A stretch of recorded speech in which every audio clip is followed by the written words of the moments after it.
Welcome to this video. I'm going to be showing you how you can install games on Steam. So for an example, if you're on the store, let me search the store for FC25. Okay, so FC25, you can see if I click onto that, and you've just purchased a game or something like that and you want to install it, all you need to do now is click on play now. Okay, and then this will pop up, install. You select where you want to install it to, and then you simply click on install, and that'll go ahead and install it to your hard drive.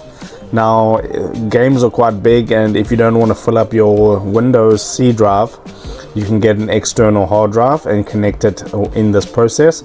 It'll pick up the external hard drive and you can install the game onto the external hard drive. Okay, then you just click on install and it will install onto whatever path you chose. If this helped you out, drop a like on the video, subscribe to my channel, and I'll see you next time.